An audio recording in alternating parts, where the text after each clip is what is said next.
Welcome to Renaissance English Tuition Grammar Guide. Hello viewers, आप सब कैसे हैं? आई होप अच्छे हैं। ये वीडियो जो पिछली वीडियो आई थी uses of present indefinite tense part 1, जिसमें मैंने आपको प्रेजेंट इंडेफिनिट टेंस के 3 यूजेस समझाए थे, habitual actions, routine and characteristics. ये वीडियो उसी की कंटिन्यूएशन है। सेम यूजेस को मैंने इस वीडियो में एग्जांपल्स की हेल्प से समझाया है। इस वीडियो को देखने से पहले आप पार्ट 1 ज़रूर देखिएगा, तभी आपको अच्छी तरह से ये एग्जाम्पल्स समझ में आएंगी। Before starting this lesson let's revise part 1 briefly. जब भी हमें किसी ज़िंदा इंसान की हैबिट्स, उसका रूटीन, उसके करैक्टरिस्टिक्स यानी कि उसके गुण, दोष या विशेषताएं बतानी हो तो हम present indefinite tense that is first form of the verb use करते हैं। ये सेम रूल अप्लाई होता है नॉन लिविंग थिंग्स के ऊपर। जैसे मैंने अपनी कार को डिस्क्राइब करना है जो एट प्रेजेंट मेरे पास है, अगर मैंने उसके करैक्टरिस्टिक्स बताने हैं तो वहाँ पर भी मैं first form of the verb use करूँगी। Similarly first form of the verb हम यूज़ करते हैं एब्स्ट्रैक्ट कंसेप्ट्स को डिस्क्राइब करने के लिए। एब्स्ट्रैक्ट चीज़ें वो चीज़ें होती हैं जिनको ना तो हम टच करके देख सकते हैं, ना ही हम अपनी आँखों के साथ देख सकते हैं। इन चीज़ों को हम सिर्फ महसूस कर सकते हैं। इन चीज़ों में आते हैं हमारे emotions, feeling etcetera. For example इसमें आएगा लव, ब्यूटी, हैप्पीनेस। इन चीज़ों को हम सिर्फ महसूस कर सकते हैं। हम फिज़िकली इन चीज़ों को टच नहीं कर सकते और ना ही अपनी आंखों के साथ देख सकते हैं। तो ऐसे जो कंसेप्ट्स हैं उनको डिस्क्राइब अगर हमने करना है तब भी हम first form of the verb use करते हैं। The first sentence is Anjana goes to her office on foot. Anjana अपने ऑफिस पैदल जाती है। तो ये अंजना की हैबिट भी है, उसका रूटीन भी है और उसका एक तरह से करेक्टरिस्टिक भी है। आपको याद होगा कि वीडियो की स्टार्टिंग में मैंने आपको बताया था कि अगर हमारा सब्जेक्ट ही, शी, इट या कोई ऐसा सिंगुलर है जिसकी जगह पर ये तीनों वर्ड्स आ सकते हैं तो हम वर्ब की फर्स्ट फॉर्म के साथ एस और ईएस लगाते हैं। और अगर हमारा सब्जेक्ट आई, वी, यू, दे या कोई प्लूरल है तो हम वर्ब की फर्स्ट फॉर्म के साथ एस और ईएस नहीं लगाते हैं। अब यही जो रूल्स हैं हमने हर जगह पर फॉलो करने हैं। और क्योंकि यहाँ पे हमारा सब्जेक्ट अंजना सिंगुलर है तो इसलिए हमने वर्ब की फर्स्ट फॉर्म जो गो है उसके साथ ईएस लगाया है। And our next sentence is the wise never risk their lives unnecessarily। इसका मतलब ये है कि जो बुद्धिमान व्यक्ति होते हैं वो कभी भी अपनी ज़िंदगी को बेवजह रिस्क में नहीं डालते हैं। अब आप मुझसे ये पूछेंगे कि यहाँ पर सब्जेक्ट वाइज है लेकिन मैंने वर्ब की फर्स्ट फॉर्म जो कि रिस्क है यहाँ पर उसके साथ एस और ईएस क्यों नहीं लगाया है? तो इसका कारण ये है कि यहाँ पर जो द वाइज मैंने लिखा है इसका मतलब कोई एक व्यक्ति नहीं है। द वाइज का मतलब होता है बुद्धिमान लोग। क्योंकि ये बुद्धिमान लोग हो गए तो ये प्लूरल हो गया, इसलिए यहाँ पर वर्ब की फर्स्ट फॉर्म के साथ एस और ईएस नहीं लगा है।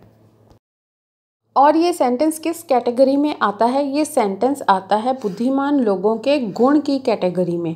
ये जो उनका गुण है ये बार बार रिपीट होता है।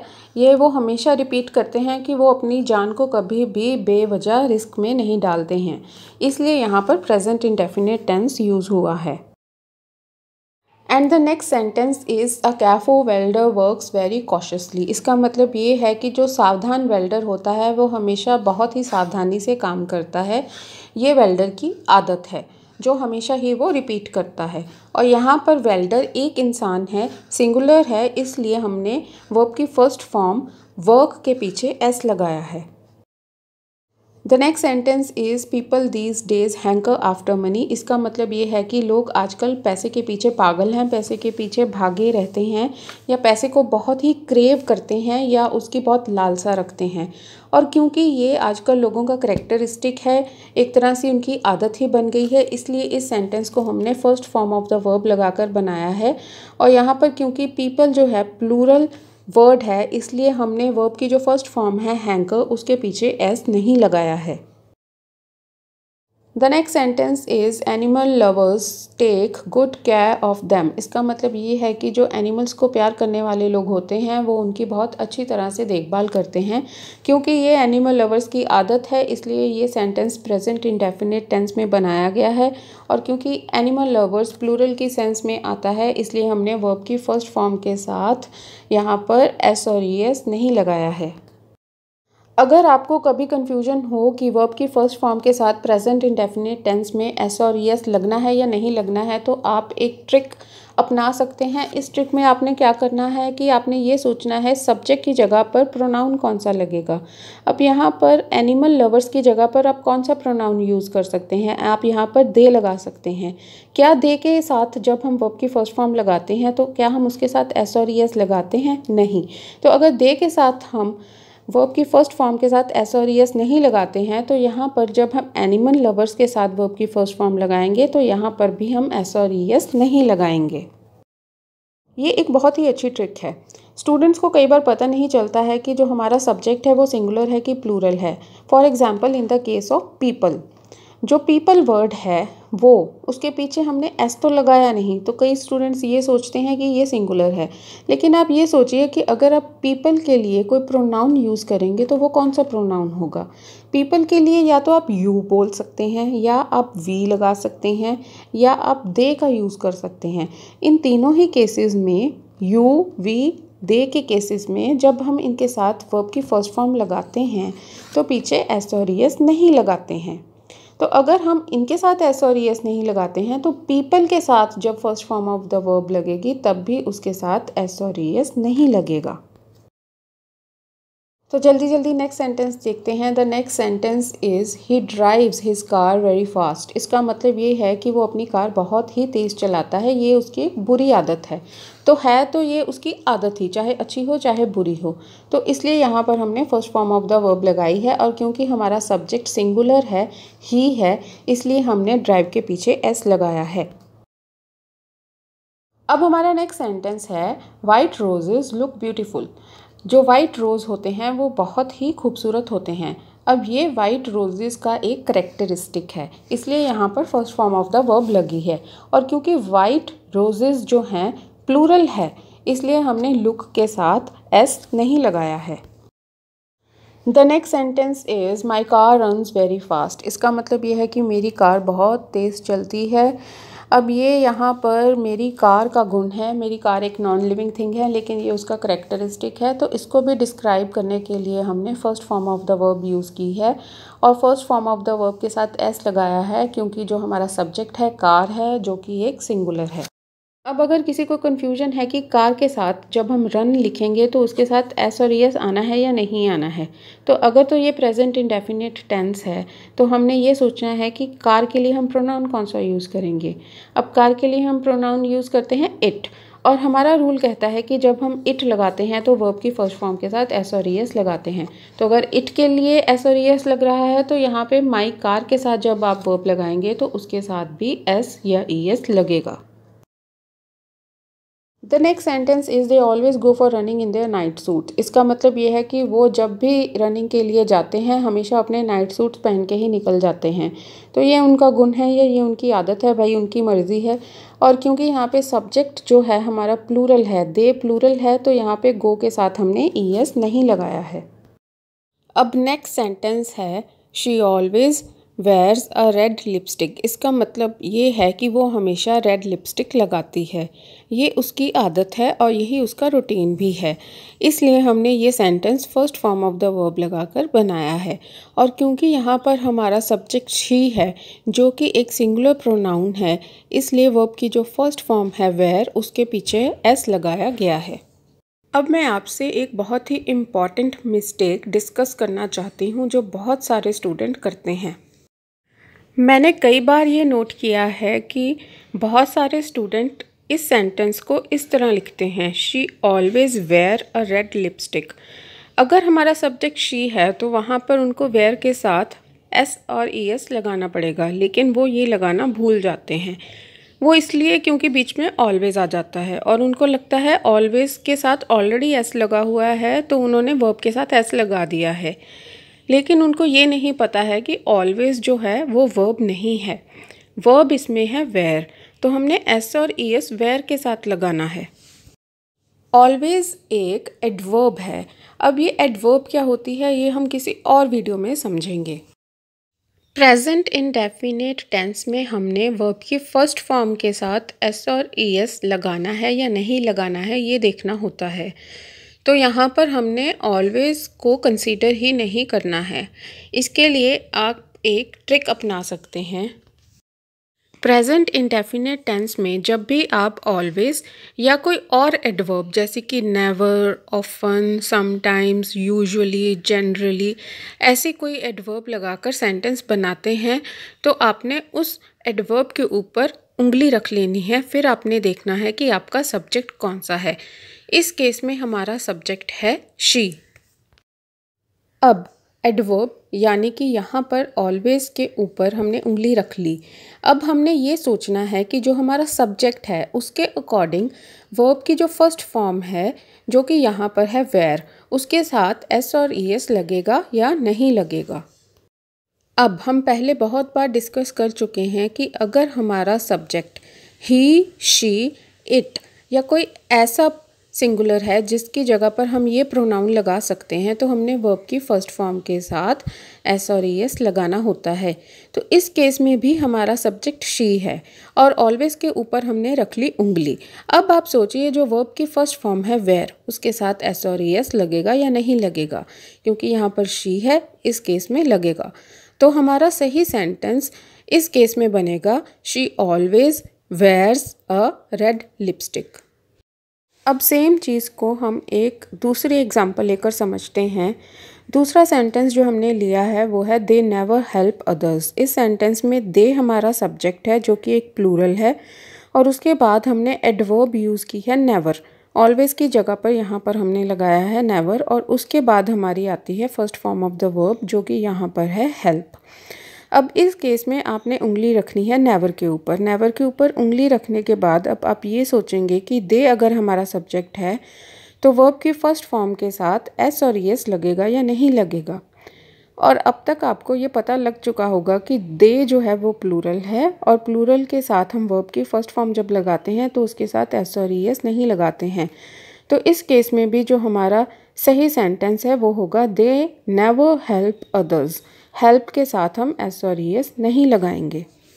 यही ट्रिक आप उन सभी प्रेजेंट इंडेफिनिट टेंसेस वाले सेंटेंस पर अप्लाई करके देख सकते हैं जब भी सब्जेक्ट और वर्ब के बीच में कोई दूसरा वर्ड आ जाता है। The next sentence in the category is love begets love. Love is an abstract noun. Abstract nouns जैसे कि मैं आपको पहले कई बार बता चुकी हूँ कि वो नाउन्स होते हैं जिनको ना तो हम हाथों के साथ टच कर सकते हैं और ना ही अपनी आँखों के साथ देख सकते हैं। इन नाउन्स को सिर्फ हम महसूस कर सकते हैं। लव यानी कि प्यार, वो भी एक एब्स्ट्रैक्ट नाउन है। प्यार को हम सिर्फ महसूस कर सकते हैं, प्यार को हम आँखों के साथ नहीं देख सकते, उसको ना ही हम छू कर देख सकते हैं।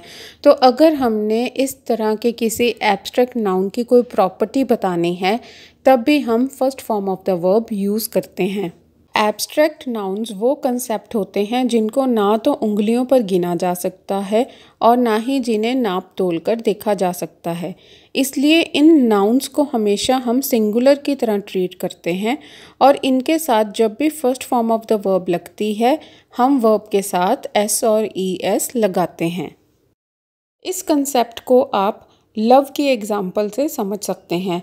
लव जो कि प्यार होता है जो सिर्फ महसूस किया जाता है, जिसको हम ना तो देख सकते हैं ना छू सकते हैं, इसको हम उंगलियों पर गिन भी नहीं सकते और ना ही हम इसे किसी यंत्र या किसी गैजेट के साथ नाप तोल सकते हैं। हम किसी को ये नहीं कह सकते कि मुझे तुमसे 1 2 3 4 5 प्यार है या मुझे तुमसे 2 किलो या 3 किलो या 4 किलो प्यार है। इसलिए ये जो नाउन्स होते हैं ये हमेशा सिंगुलर की तरह ट्रीट होते हैं और ये अनकाउंटेबल होते हैं। इस लव वाली एग्जाम्पल को याद रखते हुए आपको हमेशा दिमाग में रखना है कि जितनी भी एब्स्ट्रैक्ट और अनकाउंटेबल चीज़ें होती हैं वो हमेशा सिंगुलर की तरह ट्रीट होती हैं। उनके साथ जब भी प्रेजेंट इंडेफिनिट टेंस में first form of the verb लगेगी तो आपको वर्ब के साथ या तो एस या ईएस लगाना पड़ेगा। In accordance with this rule आप ये देख सकते हो कि ये जो सेंटेंस है लव बिगेट्स लव, यहाँ पर लव हमारा सब्जेक्ट है जो कि अनकाउंटेबल है और एब्स्ट्रैक्ट है। इसके साथ जो वर्ब लगी है बिगेट, उसके साथ हमने एस लगाया है।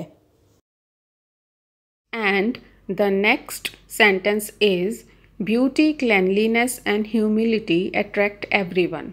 इसका अर्थ ये है कि खूबसूरती, सफाई और नम्रता हर किसी को अपनी तरफ आकर्षित करते हैं। यहाँ पर मैंने सब्जेक्ट की जगह पर 3 एब्स्ट्रैक्ट नाउन्स लगाए हैं, ब्यूटी, क्लेanलीनेस और ह्यूमिलिटी।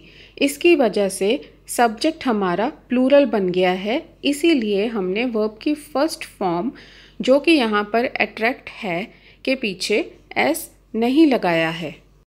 अगली स्क्रीन पर आप 2 सेंटेंसेस देख सकते हैं जो कि नेगेटिव सेंटेंसेस हैं। नेगेटिव सेंटेंसेस नकारात्मक वाक्य होते हैं जिनमें ना या नहीं होता है। प्रेजेंट इंडेफिनिट टेंस में नेगेटिव सेंटेंस बनाने के लिए हम डू नॉट या डज नॉट का प्रयोग करते हैं। एक बात आपको हमेशा याद रखनी पड़ेगी कि जब भी सेंटेंस में डू या डज लगा होता है तो सब्जेक्ट चाहे कोई भी हो, चाहे ही, शी, इट या कोई भी सिंगुलर हो, या आई, वी, यू, दे या कोई भी प्लूरल हो, जब भी सेंटेंस में डू डज लगा होगा आपने वर्ब की फर्स्ट फॉर्म के साथ एस और ईएस नहीं लगाना है। अब पहला सेंटेंस देखिए। पहला सेंटेंस है डैश डजंट वर्क प्रॉपरली। अब डैश की जगह पर चाहे ही, शी, इट या और कोई सिंगुलर सब्जेक्ट हो, हम उसके साथ लगाते हैं डज, और जब भी सेंटेंस में डज लग जाता है तो वर्ब की फर्स्ट फॉर्म के साथ एस और ईएस नहीं लगाया जाता है। अब इस सेंटेंस का मतलब है कि जो हमारा सब्जेक्ट है वो अच्छी तरह से काम नहीं करता है। तो ये एक नेगेटिव सेंटेंस है जो हमारे सब्जेक्ट की आदत, उसका गुण या उसकी दिनचर्या बता रहा है। इसलिए हमने ये सेंटेंस जो है प्रेजेंट इंडेफिनिट टेंस में बनाया है।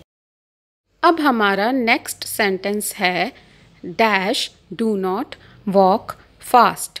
अब डैश की जगह पर चाहे आई हो, वी, यू, दे या कोई और प्लूरल हो, हमने उसके साथ डू नॉट लगाना है, और जब डू नॉट लग गया तो हमने वर्ब की फर्स्ट फॉर्म के साथ एस और ईएस नहीं लगाना है। अब ये जो सेंटेंस है dash do not walk fast, इसका मतलब ये है कि जो हमारा सब्जेक्ट है वो तेज़ नहीं चलता है, उसकी जो चाल है वो धीमी है, वो कभी भी तेज़ नहीं चलता है। तो ये हमारे सब्जेक्ट की आदत है, उसका गुण है या उसकी दिनचर्या का हिस्सा है। इसीलिए इस सेंटेंस को जब हमने इंग्लिश में बनाया है तो प्रेजेंट इंडेफिनिट टेंस यूज़ किया है। Before wrapping up the video, let's revise the main points of the lesson. तो प्रेजेंट इंडेफिनिट टेंस का पहला यूज़ ये कहता है कि अगर हमने किसी ज़िंदा इंसान की आदतें, उसका रूटीन, वो पूरे दिन में क्या करता है, या उसके गुण दोष यानी कि उसके करैक्टरिस्टिक्स डिस्क्राइब करने हो तो हम first form of the verb लगाते हैं। इसके अलावा अगर हमने किसी चीज़ के करैक्टरिस्टिक्स डिस्क्राइब करने हैं जैसे कि अपने मोबाइल के, तब भी हम first form of the verb use करते हैं। एब्स्ट्रैक्ट कॉन्सेप्ट्स जो कि हमारे भाव होते हैं, हमारे इमोशंस या फीलिंग्स होते हैं, अगर उनको भी हमने डिस्क्राइब करना है तब भी हम first form of the verb लगाते हैं। तो आई होप आपको ये लेसन अच्छी तरह से समझ आ गया होगा। नेक्स्ट वीडियो में मैं लेकर आऊँगी आपके लिए प्रेजेंट इंडेफिनिट टेंस का दूसरा यूज़। इन वीडियोस को आप सीरीज़ वाइज देखिएगा ताकि आपको कंसेप्ट अच्छे से समझ आए। तो मिलते हैं नेक्स्ट वीडियो में, तब तक के लिए good bye. Thank you for watching the video. Don't forget to like, share, comment and subscribe. Hit the bell icon for notifications. See the description to follow us.